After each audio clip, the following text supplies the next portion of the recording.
여러분 안녕하십니까? 힐링 토크 회복 플러스의 하근수 목사입니다. 안녕하세요, 이지입니다. 네. 목사님, 이번 주도 목소리가 안 돌아오셨네요. 어떻게 하면 좋아요? 예. 너무너무 죄송합니다. 예, 하여튼 뭐 그냥 귀엽게 봐주시고 열심히 하겠습니다. 많이 귀여우세요. 빨리 건강해지셨으면 좋겠고요. 네. 자, 목사님, 그 받는 행복이 클까요? 주는 행복이 더 클까요? 어떻게 생각하세요? 항상 뭐 정답은 성경에 있으니까 성경 말씀이 받는 자보다 주는 자가 복이 있다 했잖아요. 아멘. 많이 경험할 거예요. 그렇죠. 줄 때 얼마나 행복한지. 받았을 때 받는 기쁨도 있지만 줬을 때 그 뿌듯함과 그 기쁨 큰 거 아시잖아요. 이런 말이 있다고 그래요. 행복해지려면 누군가에게 무엇을 줄 때 조건을 붙이지 말아라.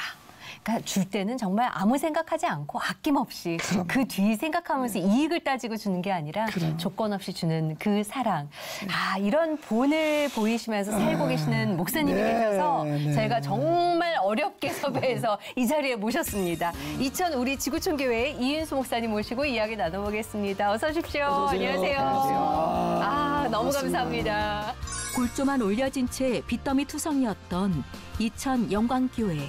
온몸을 바쳐 그리고 전 재산을 바쳐 새건축 이전한 이인수 목사.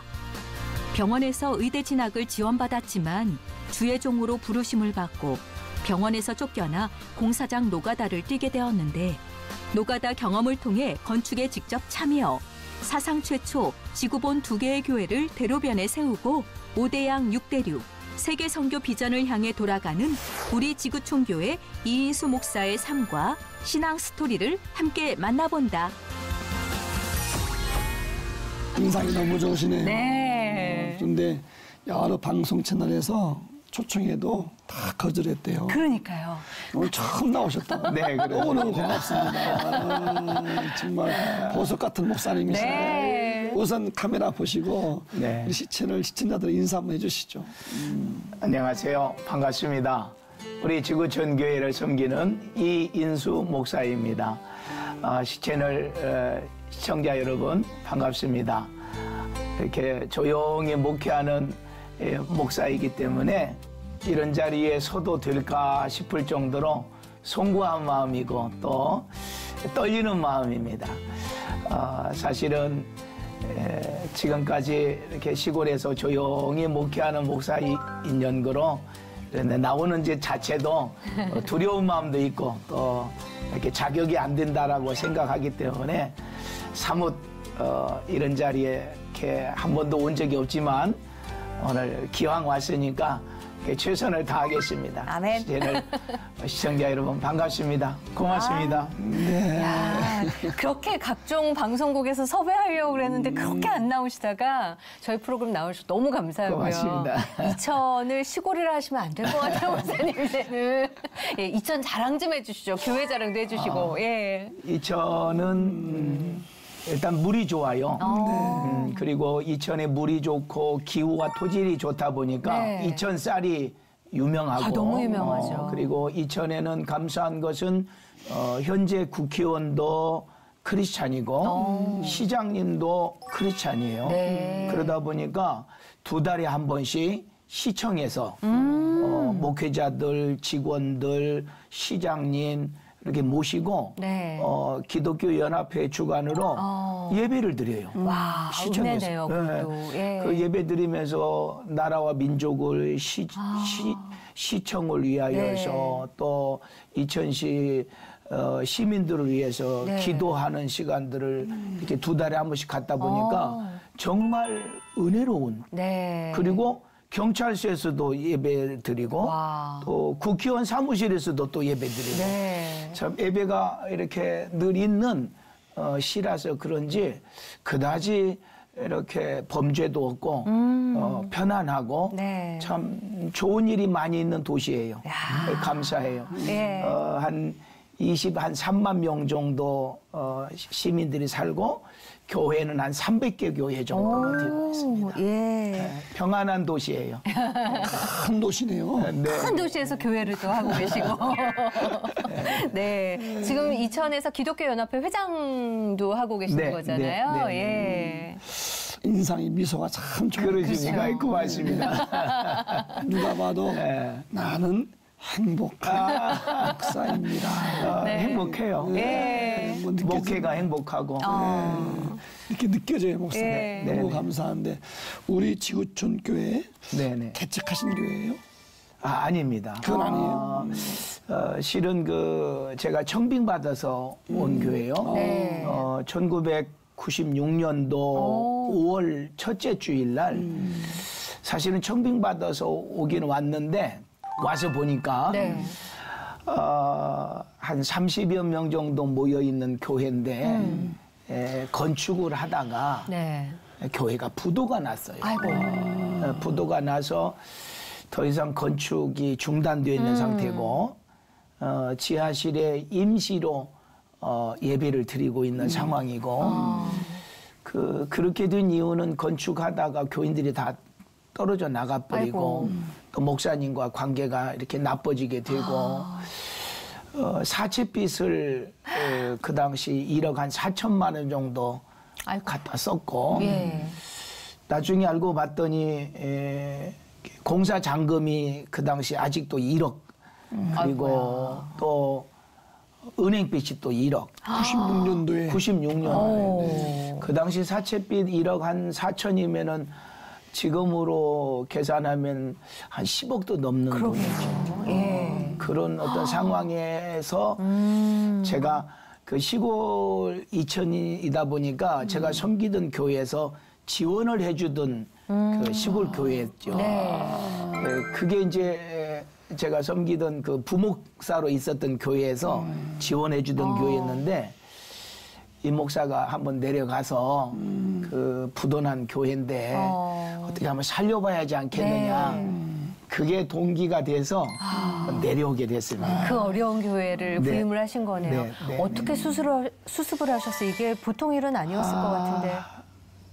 내려올 때에 사채빚을 해결을 하기 위해서 그 제가 섬기던 교회에서 이렇게 바자회를 해서 좀 지원도 좀 해주고 저희의 모든 그 재산을 다 청산하고 목사님 개인 재산 심지어 주택 청약 부금까지도 다 해약을 해서 돈 들 수 있는 건 다 해결해서 사채빚 1억 4천을 해결하고 들어왔어요. 그러셨구나. 1억 4천을 해결하고 일단 그렇게 하고 시작을 했습니다. 이 말씀은 건축을 해본 사람 이해가 되거든요. 네, 맞습니다. 공사비 없이 건축은 얼마나 힘든지.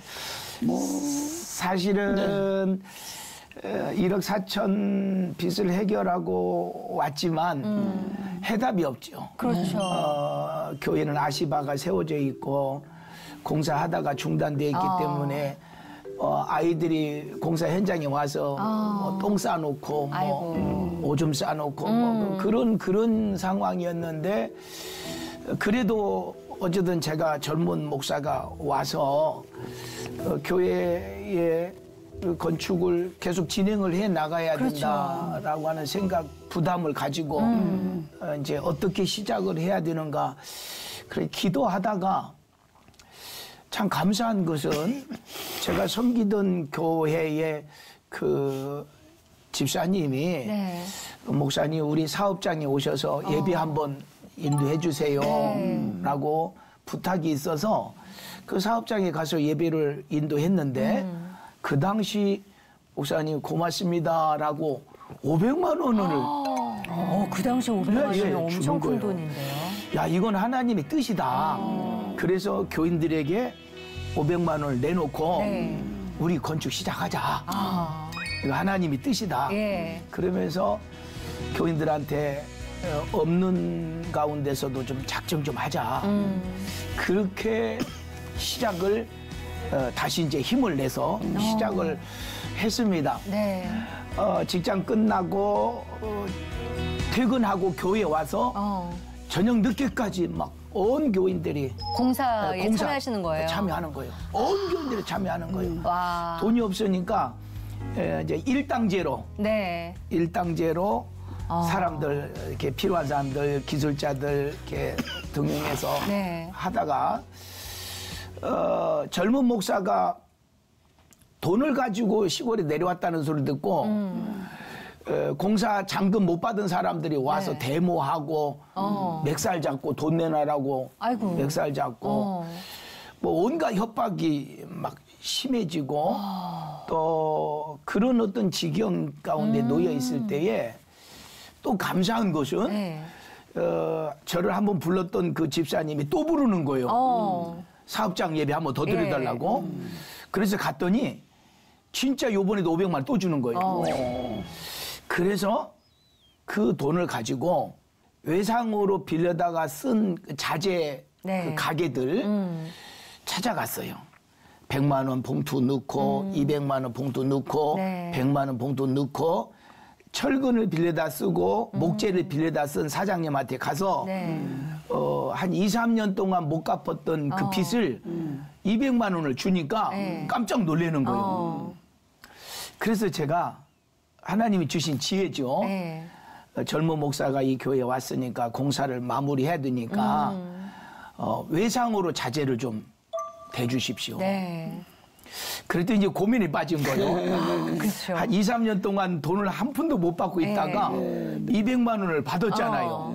그리고 젊은 목사가 성의가 보이니까. 젊은 목사가 와서 완공되어지어야 예. 빚을 다 갚을 수 있으니까 좀 도와달라고 그러니까 예. 고민하더니 좋다고.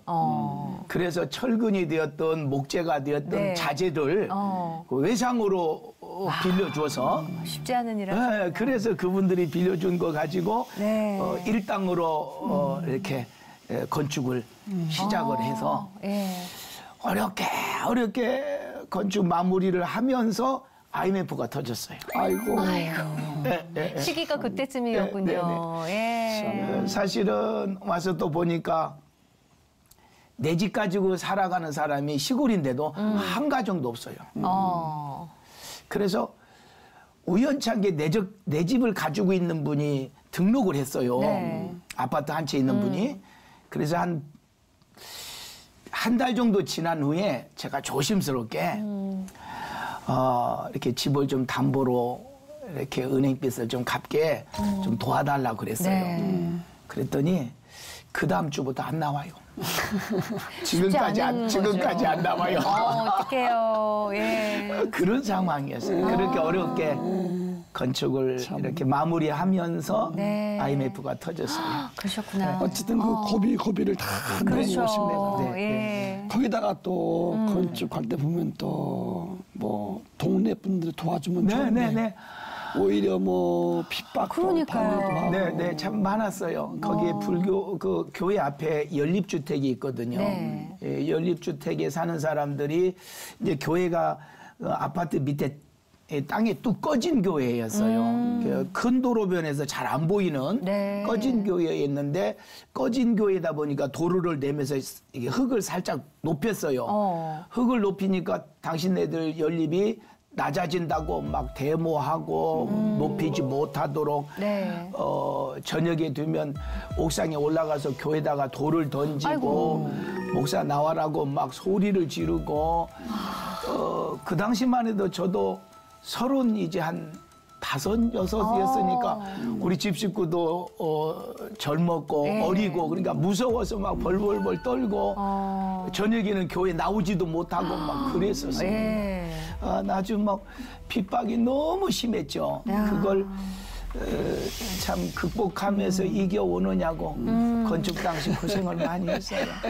돈은 없지, 그렇죠. 핍박은 심하지. 핍박대로 받으시고. 또 뭐 민원도 막 들어가지, 민원도 들어가지. 민원 들어오지. 그러니까 교회 건축 못하게 하느냐고요. 못하게 하느냐고요. 예. 그 핍박 가운데 같이 눈물 흘리고 같이 네, 기도하셨던 네, 네. 성도님들 계시잖아요. 그럼요. 그분들만 생각하면 예. 가슴이 아프죠. 그분들이 또 직접 증언을 해주셨더라고요. 네, 그랬군요. 저희가 영상으로 담아왔거든요. 한번 그랬군요. 보고 이야기 나누겠습니다. 고맙습니다. 네. 성도들이 교회가 많이 힘드니까 퇴근하고 집에 가지도 못하고 등짐도 지고 같이 목사님과 함께 참 많이 늦게까지 일을 했습니다.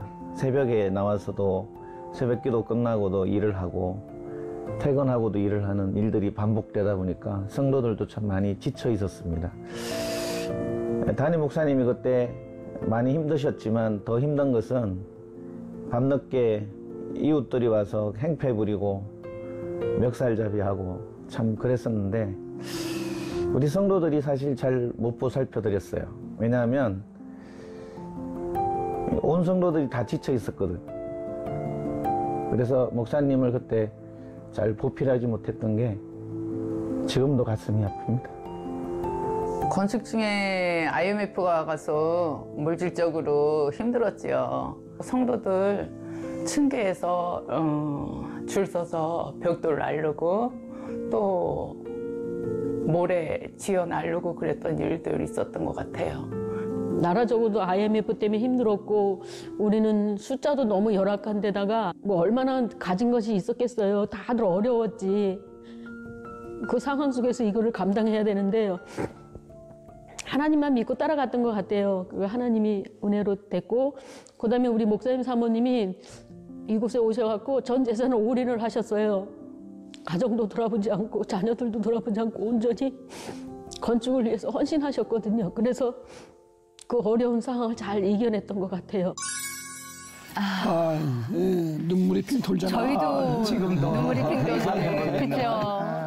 지금 그 첫 번째 인터뷰했던 그 친구는 교회 장로님이 됐고 지금 재정부를 맡고 있고 그러시구나. 또 저분들도 다 권사님이 되시고 그 과정 참 극복하고 난 이후에 다 하나님이 복 주셔서 참 행복하게 복되게 신앙생활해요. 감사하네요. 뭐 직접 등짐도 같이 치고 그러니까요. 같이 막 일도 하는. 근데 이게 뭘 이렇게 뭐 알아야 할 텐데 뭐 그런 경험이 있다든지.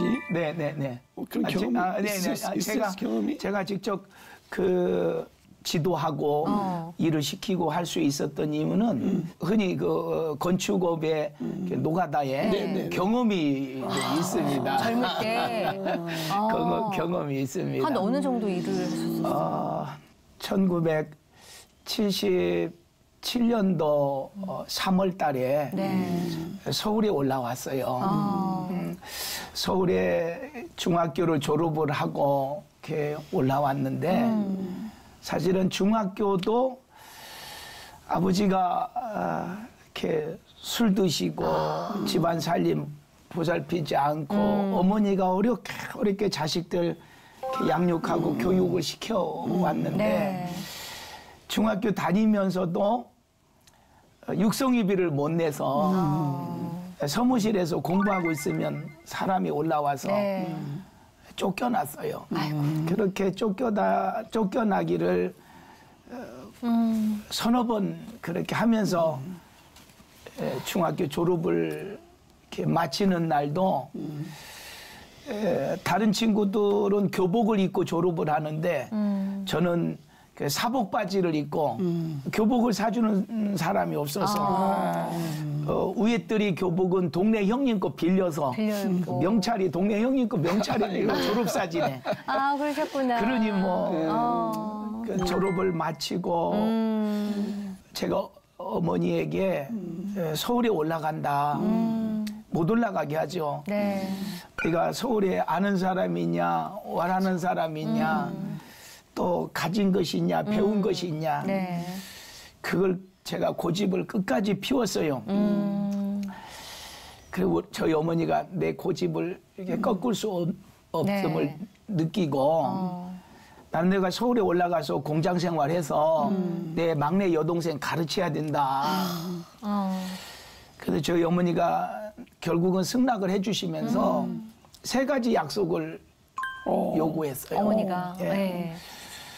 첫 번째 약속은 네가 서울에 올라가서 어떠한 일이 있어도 주일 성수를 지키겠느냐. 하나님 앞에 엄마하고 약속할 수 있겠느냐. 두 번째 직장 생활을 하면 11조 생활을 하겠느냐. 세 번째 네가 출석하는 교회의 목사님을 주의 종을 정말 귀하게 섬기겠느냐. 약속하겠습니다. 그럼 어머니가 제 손을 붙들고 막 울어요. 기도를 받고 정말 개나리 붙임 하나 짊어지고 전라북도 김제역에서 안행열차를 타고 밤새 서울에 올라와요. 새벽 5시에 영동포역에 내렸는데 갈 곳이 없잖아요. 그렇죠. 이제 중학교 졸업한 학생인데. 영동포 역전에 그냥 우덕하니 서 있는 거죠. 갈 곳도 없고 war하는 사람도 없고. 네. 그렇게 제 이제 객지 생활이 시작됐죠. 뭐 껌파리, 구두 닦기, 안 해본 거 없으시겠군요. 예. 넝마주의 그런 시절을 이렇게 겪어오면서 나중에는 노가다판에 가서 노가다 현장에서도 일을 하고 그래서 참 많은 기술을 배웠어요. 오히려 그게 참 더. 그거를 발판 삼아서 교회 건축을 하셨던 거네요. 예. 그러면은 어렸을 때부터 교회를 다니셨던 거예요. 그러진 않았어요. 교회 다니게 된 동기는 저는 이제 옛날에도 그렇지만 지금도 이제 이씨들이 모여 있는 그 시족 사회잖아요. 교회를 다니는 사람이 없어요. 교회가 이제 마을이 큰 마을이다 보니까 교회가 동네에 하나 들어오려다가 동네 어른들한테 쫓겨나서 저 산등성으로 올라간 교회가 하나 있어요. 그런데 어느 날 제 동생이 김제읍에서 보리쌀을 이렇게 팔아가지고 버스를 타고 이제 오는데 버스에다가 보리쌀을 놓고 내린 거예요. 어떤 보리쌀인데 그게 그렇죠? 일주일 먹을 보리쌀인데 한 마를 팔아서 어머니 심부름으로 이제 가지고 와야 되는데 버스다 놓고 내린 거예요. 아이고. 그러니까 버스에서 내려서 막 울은 거야. 이제 어린 동생이 막 울으니까 같은 버스에서 내린 그 어떤 그 이렇게 중년 그 아저씨가 왜 우냐. 보리쌀을 놓고 내렸다고 막 울으니까 알았다. 그러더니 제 동생을 데리고 교회를 간 거예요. 그래서 목사님한테 사정 얘기를 하고 성미를 한 마를 성미를 주신 거예요. 그거 먹고 곱겨 그거 먹고 교회를 다니기 시작했어요. 그렇게 다니신 거군요. 예, 그게 시작이 됐어요. 야. 그래서 저희도 지금 목회하면서도 성미를 아주 귀하게 여겨요. 제가 목회 현장에서도 경험이 있으시니까 성미를 아주 귀하게 여겨요. 야, 그렇게 어렵게 상경하셔서 구준일 다 하시고 의대 진학을 또 목표로 공부를 하셨다면서요? 어느 날 이렇게 신문을 돌리다가 그 신문에 구직란을 봐요. 병원이었는데 불광동에 연신내에 있는 병원이었는데 꼬마둥이를 모집한다. 그래서 이력서를 써가지고 물어 버스를 몇 번 타고 그 영동포에서 불광동까지 이제 와서 이력서를 주고 응조실에 이렇게 앉아 있는데 그 병원 원장님실에서 이런 소리가 들려요. 이력서를 보고 있는 원장님이 전라도 놈들은 안 쓴다. 그러는 거예요. 제가 전라도 김제잖아요. 그 소리를 듣는 순간 제가 원장님실에 들어가는 거예요. 원장님 한 달만 써보시고 마음에 안 드시면 그때 내치십시오. 먹고 자고 10,000원을 준다는 거야 그 당시. 그러니까 먹고 자고가 중요한 해결이 거예요. 되는 거니까. 해결되니까. 그때 원장님이 이놈 봐라 맹랑하네. 그러시는 거예요. 그래서 한 달이 1년이 돼요. 5층에서부터 지하실까지 그 당시는 연탄 보일러였어. 서울에도.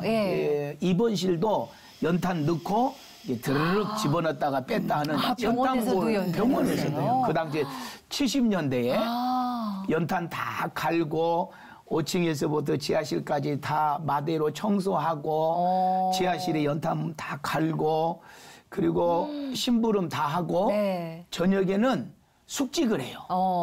저녁에 숙직을 해요. 그렇게 1년 동안 정말 성실하게 열심을 했죠. 1년이 지났는데 그 사무장님이 저를 부르더라고요. 네. 야, 이구나. 원장님이 너 와봐란다. 네. 그래서 갔더니 원장님이, 병원 원장님이 이군, 너 소원이 뭐냐?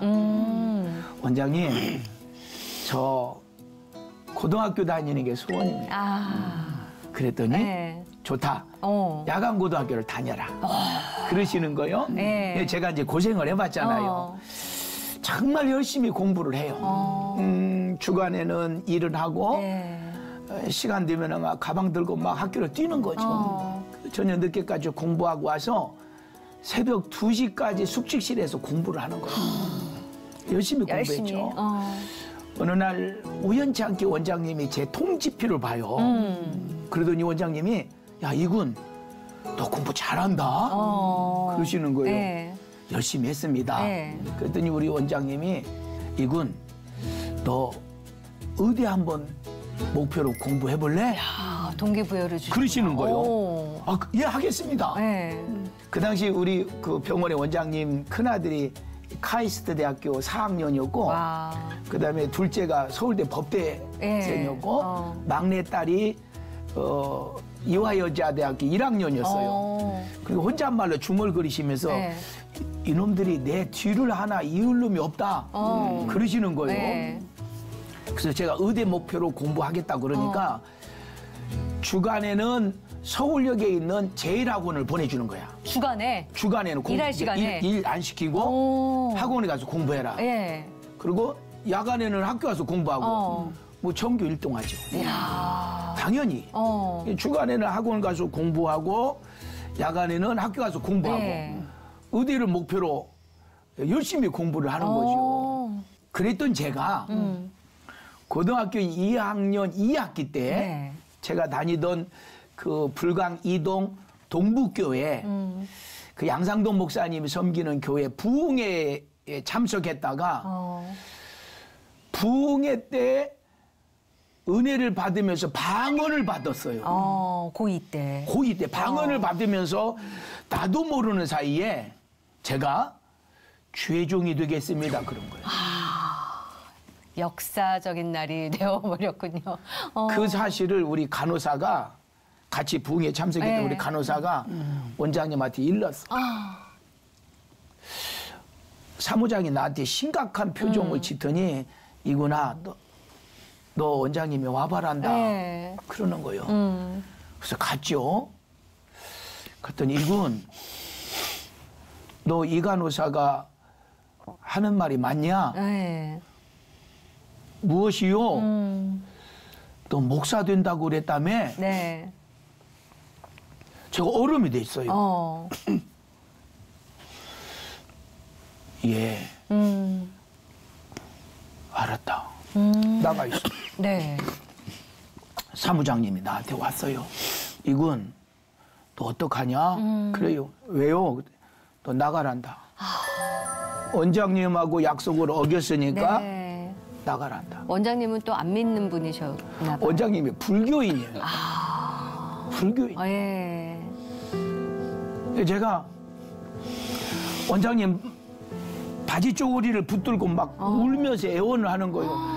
졸업은 하고 나가야지요. 갈 데가 없어요. 네. 졸업은 하고 나가야지요. 그랬더니 학원 끊어버리고 네. 교회 못 가게 하려고 주일날을 데리고 농장에 가서 일 시키고 그리고 주일날 농장에 가서 일하고 저녁에 돌아오면 씻지도 않고 막 교회로 달려가는 거예요. 네. 저녁 예배 참석하기 위해서. 그거라도 참석하시려고. 네, 참석하기 위해서.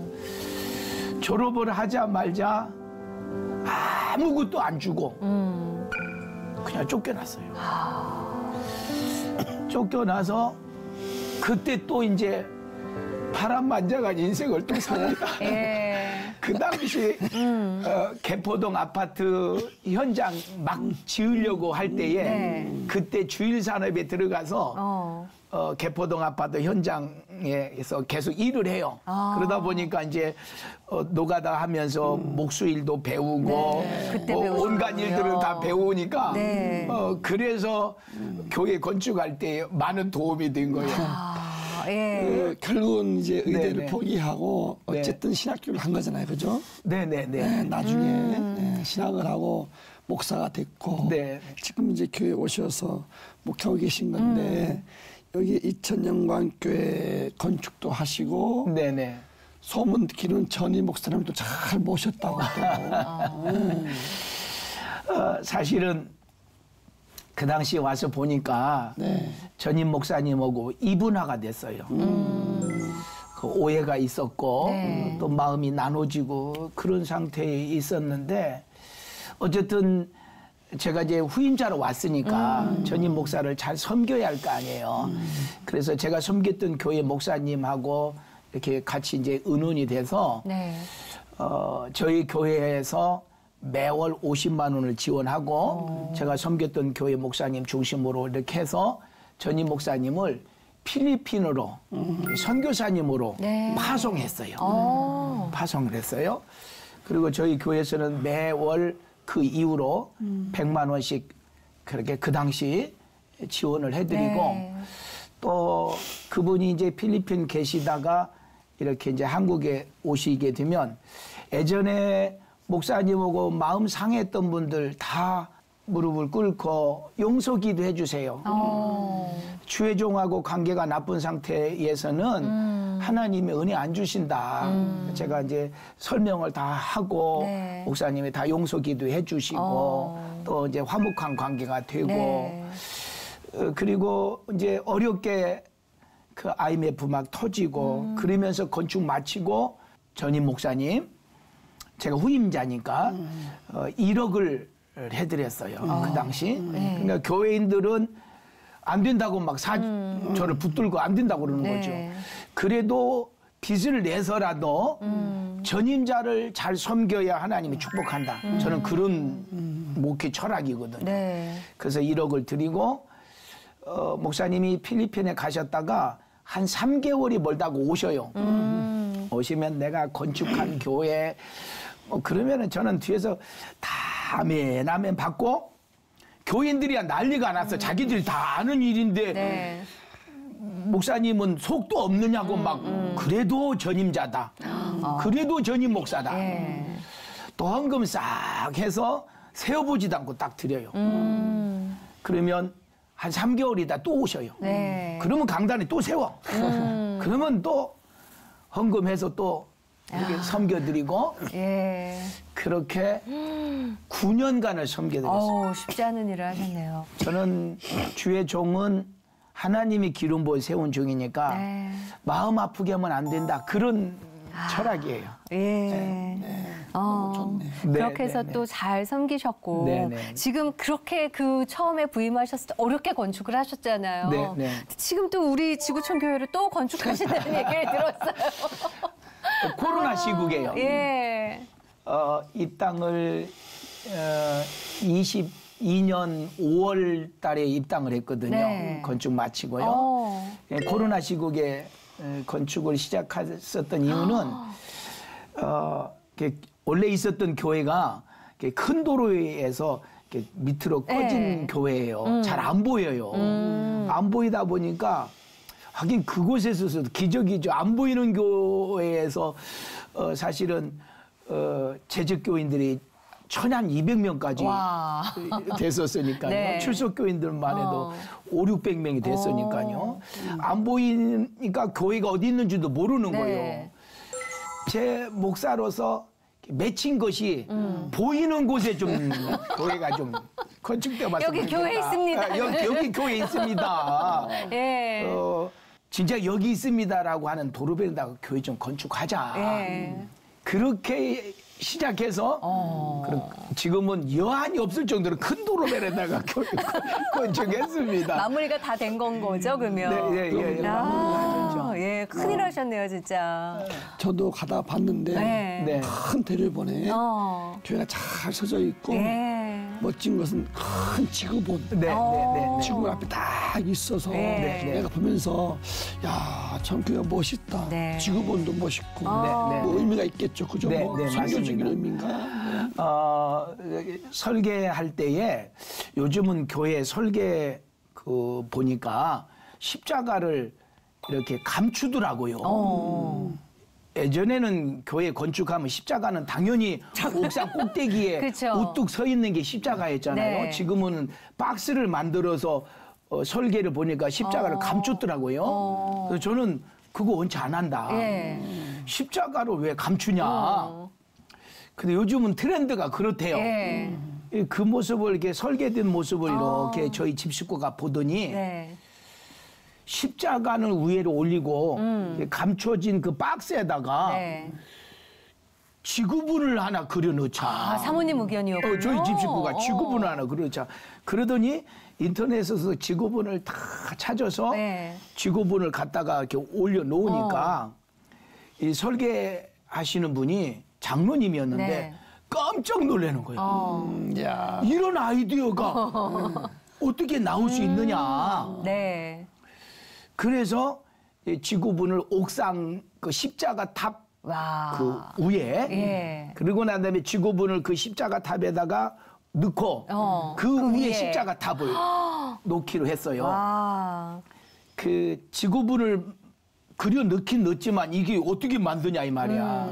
그래서 이제 발방으로 수수문을 내서 네. 그 광화문에 그 이순신 동상, 네. 그다음에 세종대왕 동상 만드신 분이 이천에 있는 거예요. 어머, 마침 또. 큰 공장이. 와.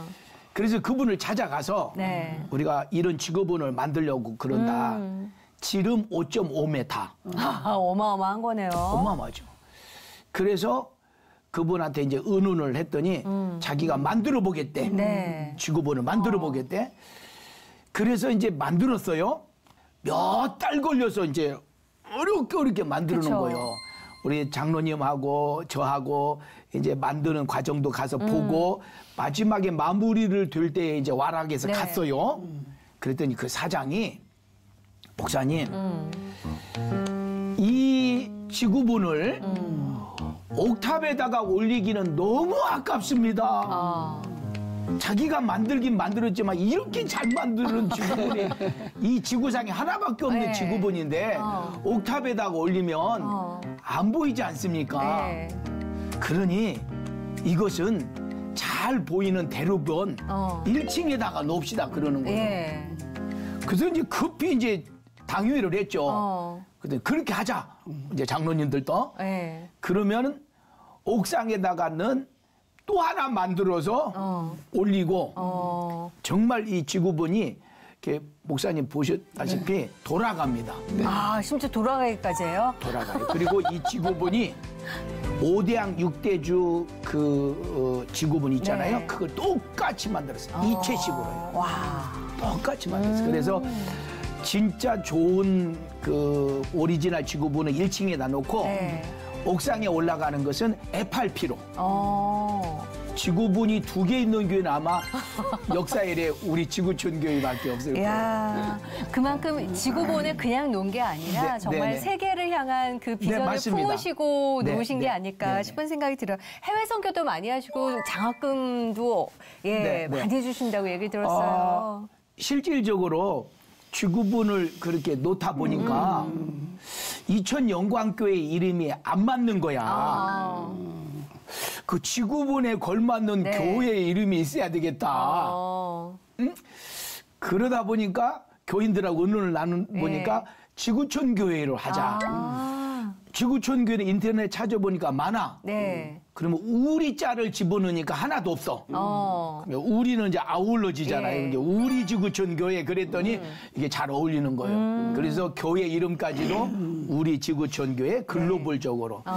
그리고 저희 교회는 교인이 그 등록을 하잖아요. 네. 그러면 세례 받았느냐고 제가 여쭤봐요. 세례를 받았습니다. 그러면 봉투 2개를 드려요. 네. 하나는 국내 선교 헌금 봉투, 하나는 해외 선교 헌금 봉투. 세례 교인으로서 의무적으로 국내 해외 선교 헌금 봉투로 헌금해야 됩니다. 네. 그게 싫은 사람은 나가기도 하지만 좋아해요. 예. 의뢰. 그래서 교회가 존재하는 목적은 영혼 구원이고 네. 해외 선교다. 우리나라가 130년 전에 선교사님을 통하여서 사실은 교회가 세워진 것처럼 우리도 교회가 세워진 목적은 영혼 구원이고 선교다. 그러면 다음 세대를 키우기 위하여서 영혼 구원이고 선교이지만 다음 세대를 가르치는데 장학금을 주자. 그래서 저희 교회는 장학 헌금을 대학생들에게 등록금을 대줘요. 등록금을 대줘요. 그리고 그 친구들이 이제 등록금을 받아서 교회에서 졸업을 하잖아요. 4년 곧 대학교 졸업을 하잖아요. 그러면 졸업한 친구들이 직장을 다니면 당연히 다음 세대에 장학 지급해 주는 거예요. 그러니까 이제 순환되는 거예요. 그러네요. 순환되는 거예요. 예. 이제 너희들이 가르쳐라. 다음 세대의 장학금을 너희들이 주어서 너희들을 가르쳐라. 그래서 이제 제가 장학금을 전달할 때마다 다짐을 해요. 네. 지금은 장학금을 받아서 등록금을 내지만 다음에 직장 갈 때는 당신들이 또 장학금을 지불해서 다음 세대를 또 가르쳐라. 이게 이제 어느 정도 이렇게 자립을 돼서 직장 생활하는 친구들이 장학금을 내서 네. 순환되어 가고 있어요. 멋지네요. 네, 네. 예.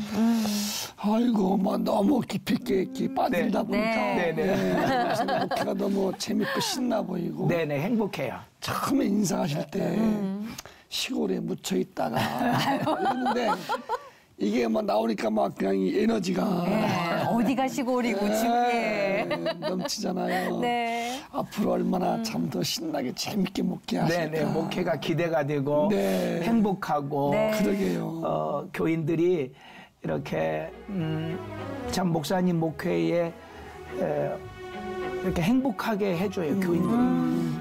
이렇게 아니오라고 하는 사람 거의 없고요. 네. 목사님이 하라는 대로 우리가 순종하겠습니다. 그러니까 제가 더 조심스럽고 네. 뭐 이렇게 당회를 하든 공동의를 하든 지금까지 단 한 번도 의장하고 손든 사람이 없어.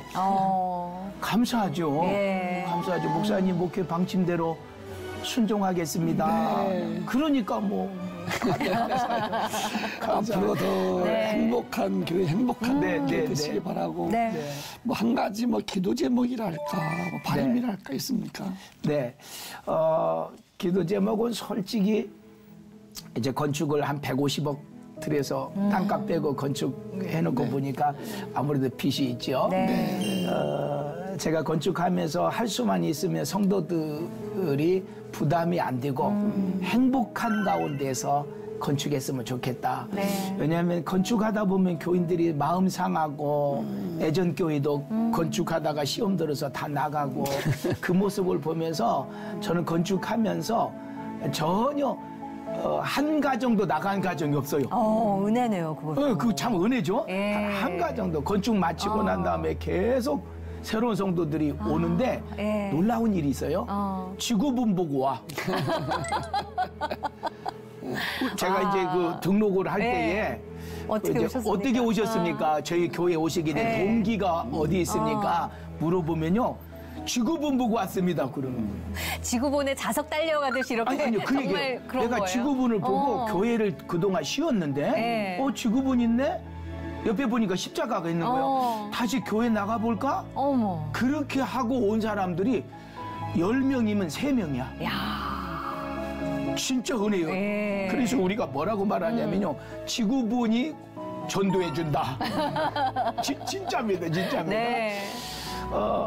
교회는 뭐 여전히 영혼 구원하는 일에 앞장서야 된다고 보고 목회 마칠 때까지 더 많은 영혼을 구원하고 선교사님들 잘 협력해서 정말 우리가 빚진 자잖아요. 네. 빚진 자로서 빚을 갚아야 된다.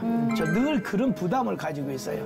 늘 빚을 갚아야 된다. 그래서 선교사님들 돕고 또 교회 세워야 할 곳에 교회 건축하고 그런 일을 이렇게 하는데 이렇게 꾸준히 했으면 좋겠다. 그런 마음이에요. 예.